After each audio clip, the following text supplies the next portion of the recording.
ఓం నమో నారాయణాయ. శ్రీ సమర్థ సద్గురు సాయినాథుని వచనామృతములు 97వ సూత్రము. బాబా ఇక్కడ చెప్తున్నారు, ఇతరులకు ఆనంద వైభవాన్ని పంచని వారు కూడా జీవన వైభవాన్ని పొందజాలరు అంటున్నారు. అంటే ఎవరైతే వారి చుట్టుపక్కల ఉన్న వారి జీవితాలను నిర్లక్ష్యం చేస్తారో, పట్టించుకోకుండా ఉంటారో, అటువంటి వారు వారి సొంత జీవనంచే కూడా నిర్లక్షింపబడతారు అని చెప్తున్నారు. ఇదియే బీదరికం యొక్క రహస్యము అని గుర్తించు, నీ యొక్క ప్రవర్తనను మార్చుకో అంటున్నారు బాబా. నీ చుట్టూ ఉన్న జీవితాల కంటే ప్రాణులకు దానం చేయడం నేర్చుకో అని చెప్తారు. ఈ విధంగా ఒకరికి దానం ఒసగడం, పంచడం అనేవి మన జీవన గమనాన ఉద్దేశింపబడినవి. ఇదియే జీవితానికి సంబంధించిన అవ్యక్త నిర్ణయము అని చెప్తున్నారు బాబా ఇక్కడ. 98వ సూత్రము. నేను మిమ్మల్ని నాతో అనుబంధించుట కోసము చూస్తూ ఉంటాను, ఇంకా నేను ఎవరి కోసము ఎదురు చూడను. భక్తి అనున్నది శాశ్వత అనుబంధం.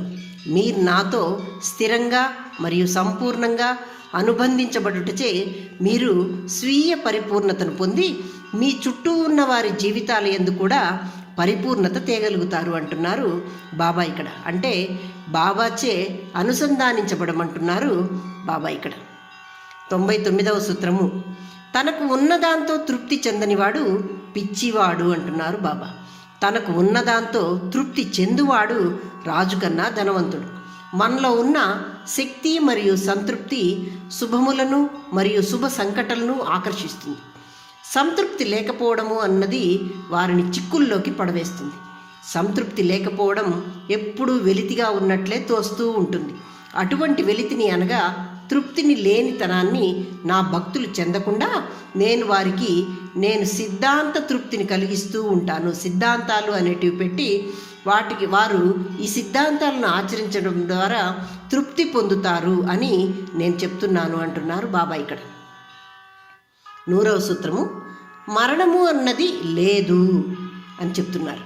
మనం దేని నుంచి అయితే విడిపోతామో అదే మరణము అని మీరు అనుకుంటున్నారు.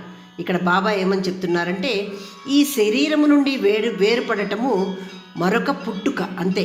కానీ ఇది సామాన్యులకు శరీరం నుండి విడిపోవడము అంటే మరణము అని వాళ్ళు భావిస్తూ ఉంటారు. అదే జ్ఞాని ఈ విడిపోవడము అన్నది పునర్జన్మగా భావిస్తాడు. నేను నా భక్తులకు నువ్వు జ్ఞానివై పునర్జన్మను పొందు, అంతేకాని ఈ సామాన్య మానవుడిగా ఉండకము.